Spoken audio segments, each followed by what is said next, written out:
All right. Hello and welcome to an episode of Saffron Honey Chai. So today we're going to talk about nothing. Now, did I have a dramatic prop just to say nothing? Yes. Why? I'm extra.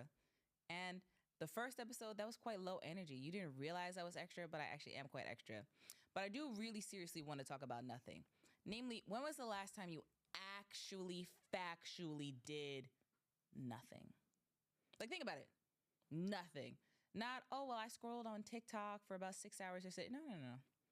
Oh, well, I just did some things and none of my plans worked out. No. Just nothing. Just you and a lump on a log twinning. When was the last time you did that? I definitely don't mean a nap. Naps do not count.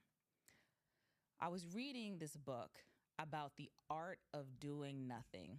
It's a Dutch concept called Niksen. And I was a little bit like,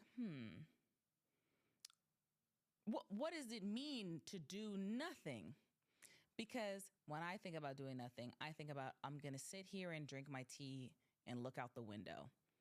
Or I'm going to lay here and maybe take a little nappy nap. Or I'm going to go for a little walk. But the book was describing Niksen as a sort of restorative practice that's not even meditation. It's just existing. Because think about it. Whenever anyone's talking about improving themselves, it's like, oh, I have to do this, do that, do that. I need to start meditating. I have to start going to the gym. I have to read books more. I need to spend more time with people. I have to go here. I have to go there. No one's just thinking, actually, I need to pull back and just stay my ass right here. No one's ever thinking that. They're thinking, oh, how quickly and how many things can I shove into this time span to make myself a better human being?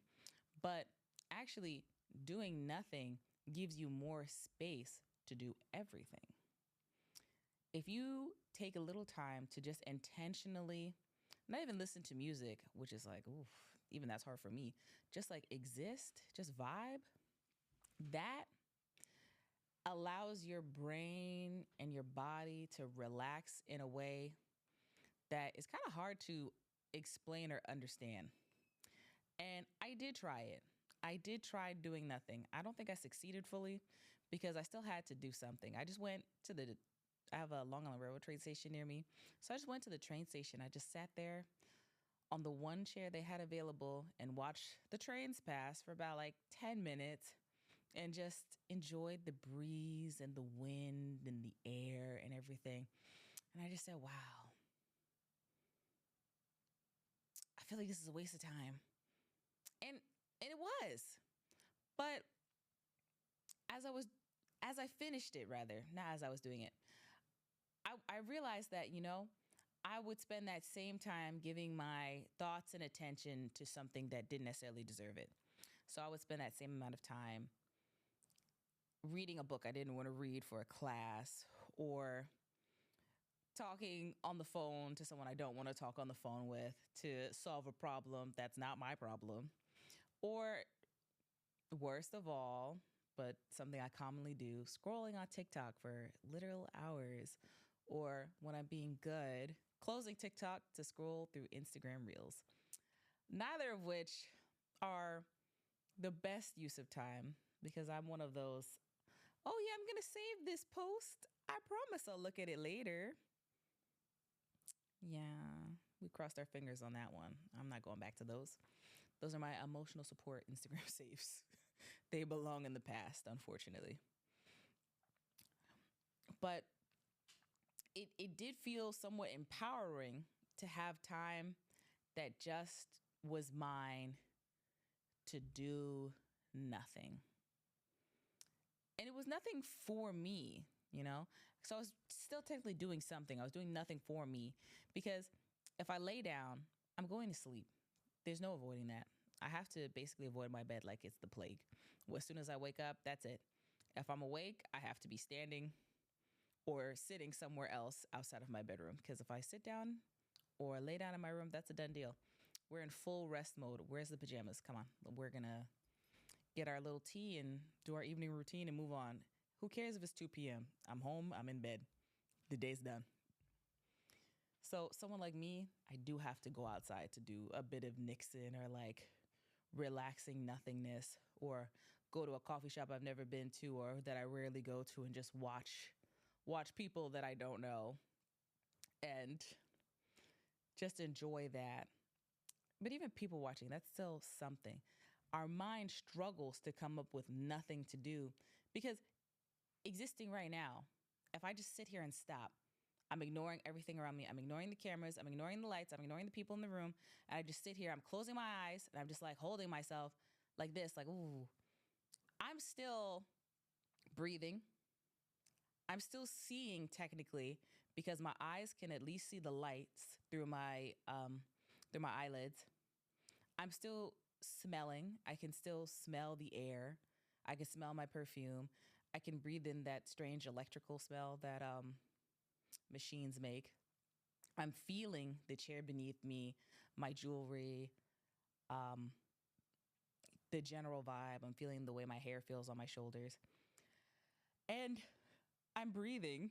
My heart is pumping. My blood is flowing. My respiratory functions are continuing beyond the breath. Like, there's so many millions and billions of little processes that are happening right now. And of course, I'm like holding my hands and doing all this stuff. But even when I'm doing nothing, intentionally doing nothing, closing my eyes to do nothing, a lot is still happening because that's just what it means to exist. You're just doing something all the time. So even when you're doing nothing, you're doing the very hard work of being alive, which is, it's kind of heavy to think about that being alive is hard work. Um, Today is my birthday, and I've been alive for a number of years, I will not say. But I, I never really thought about how much work is involved in just being alive, just living, you know? I'm just experiencing life and sort of taking it for granted in many ways. But when you take a little time to just sit there and breathe, like without thinking about breathing, sorry to all y'all who are now thinking about breathing. You know, I didn't mean to do that to you. You're going to start breathing automatically again in like a couple minutes. You'll be fine. But just taking that time to just like experience myself, just like, I guess, sort of do like a body scan. And in my mind, I'm just like, wow, I've really been piloting this machine for a while. And I didn't appreciate the miracle of life. Like, everyone talks about the miracle of life as like, oh, childbirth, a new life enters the world. But just being you is just being you is that miracle. Because there's no other you. There's people who are similar. There might be someone who looks just like you in the world. Might be a couple someone who look just like you in the world. Everyone has their doppelgangers out there. But to just be you, who thinks your thoughts, who does your hobbies, who breathes your air the way you do, who expels your carbon dioxide the way you do, is a unique, one of a kind experience. It's not something we'll ever see again. Highly unlikely. There was a 1 in 8 billion chance that you would exist. And now here you are. And you get to do any number of things. You get to engage with the supercomputer in your pocket. You get to have the internet, which gives you full access to all of human knowledge that we, currently have posted up there. You get to meet a variety of people that may never have been accessible to you in times past. But you also get to sit and do nothing sometimes. And not beat yourself up about doing nothing. Sometimes you just need to sit there and just veg out. Just like, oh, I just got home. I'm tired. I'm going to sit on the couch and look at the ceiling fan. And when I'm done with that, I'll get into what I need to do. I'll do my night routine. I'll get myself ready for the day tomorrow. but you get to give yourself that time. That's a gift you get to give yourself. On top of the gift of continuing to go through your life doing things however you want to do them. I think that's a win. And I'm I guess I'm looking more into gratitude these days because they say like having a gratitude practice makes it easier to enjoy your life.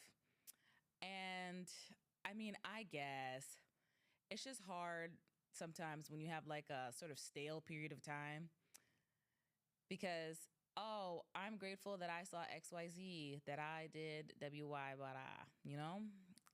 Sometimes when I was writing my little gratitude list in the past, I'd be like, okay, I'm grateful for the same things every day. This is making them lose their sparkle instead of thinking, wow, actually, this part of my life, the things that I'm continually noting down are just going well enough, like so well, that I can continue appreciating them and cherishing them. So now, on top of that, I'm also feeling the urge to add more novelty to what I'm grateful for. But in order to add more novelty to what you're grateful for, you have to do new stuff. Ugh. And I do not want to get on that damn train. Like, I'll get on the damn train to go to like a doctor or something, but like for fun, please. Ugh. Spare me, damn it. Spare me. I don't want to do that. Especially since everything is always crowded and there's rats and it takes so long to do anything. But then I have to think it's not high speed rail, but we have a relatively quick and reliable form of public transportation because I've lived in places that have public transportation worse than New York's, where you wait an hour for a bus and the bus comes once an hour and it might not be every hour. If the bus is late, it could be 2 hours late. So you can't rely on it. There's no train to speak of. All you have is Uber and your hopes and dreams. And I don't have to deal with that now. Now, if I want to, I can hop on a train and swipe my card. I don't do the $2.90 anymore because it just worked out to be cheaper to do the unlimited with the amount of swipes I was doing. And I get to get on a relatively safe, relatively clean vehicle that doesn't have, a literal pile of human shit, which is a more recent treat for the modern world to have nothing covered in human waste all the time.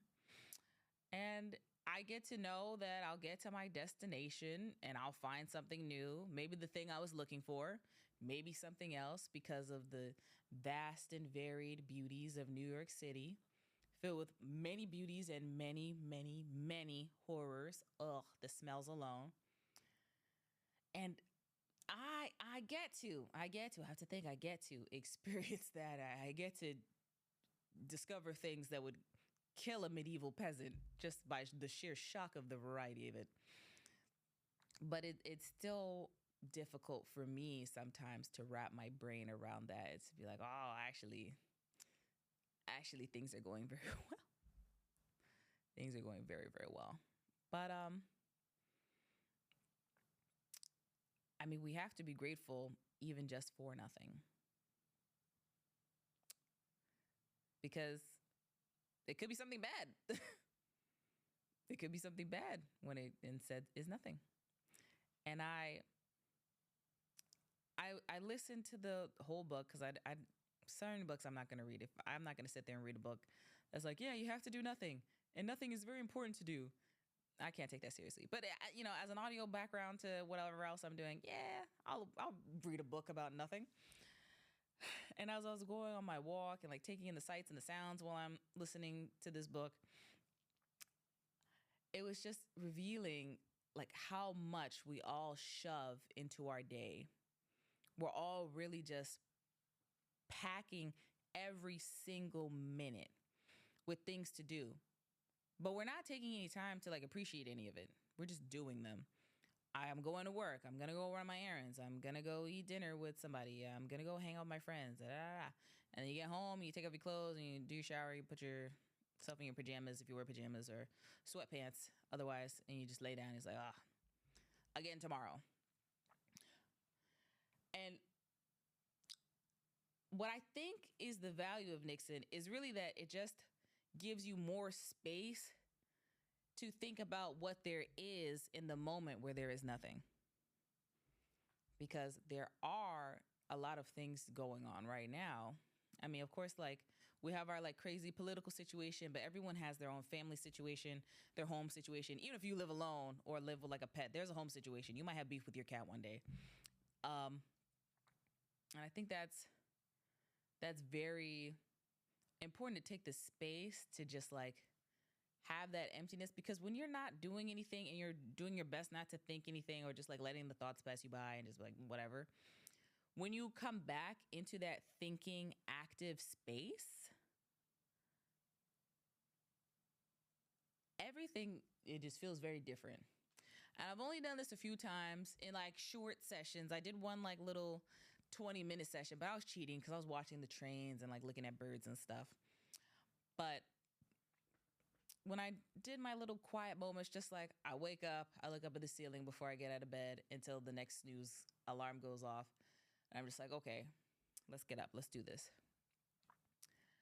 And it just, when I turn my brain back on properly to do what I'm supposed to be doing or what I want to be doing, it's almost refreshing. It's like that first ice cold glass of water on that first hot day where you're actually parched. And it's like, oh my God, this is the ambrosia of the gods. Because now I'm really just enjoying my thoughts more. It is sort of boring to do nothing. I mean, I'm not going to hold you. I hate it. I hate doing nothing. I hate the silence. I hate just like not thinking anything, not listening to any music. Ugh. But the silence is making everything else feel richer. And I would challenge you to try that. I know every week I am saying, oh, yes, make your lemonade, figure out what you're giving to the community. But this week, I actually want to ask you to sort of focus inwards and think about, what am I going to give me? Like, where can I add spaces for me? Because I think when you do nothing, you realize how much time you have. Because if you have, okay, 5 minutes to wash all your dishes, that might not be enough time. That might be done in an instant, just about. But if you force yourself to do nothing for 5 whole minutes, yeah, no, that's the longest 5 minutes of your life because it's very boring. And it makes you realize, okay, this time is stretching out super long for no reason. And it makes it more, I guess, savorable. Like you get to savor your time in a different way that you might not have otherwise. That's how I've been feeling about it. And I don't want to say I like thinking about myself. I just never really did it before. So I'm like thinking about like how things feel, thinking about like the world before. But now I'm thinking about, okay, so how does Venus feel? How's she doing today, you know? What's she up to? I'm thinking about myself in very different ways than I was in previous eras. And it feels very, it's new. I want to say it feels good, but it's new. It's a little uncomfortable. It's like when you get into a bath that's just slightly too hot, and then when it finally settles down to your temperature, it's like, oh, this is kind of soothing, you know? It's a little bit relaxing, isn't it? So that's where I'm personally at with that. So I want you to do like 30 seconds of nothing this week. Just pick 30 seconds and turn off your music. You know, if you're on the bus or the train or something, just kind of look. Like, don't look at anyone because, you know, God forbid you end up in a fight. But just sort of look at the world and like, just be a real NPC for a couple seconds. And then do another 30 seconds another day. And then, you know, add on to it until you can finally do like 2 whole minutes of it. And think about how much time you actually have and what you get to fill it with. Because when you do nothing, I'm thinking now the real value of it, you get to be so much more intentional with your time and your energy and like what you put that towards. So, no lemonade this week, just nothing, just Niksen. And it's not for anyone else, it's just for you. So, do your nothing today or tomorrow, whatever. That's it. And the drink of today is matcha latte. I don't know what milk this is. It was given to me this morning.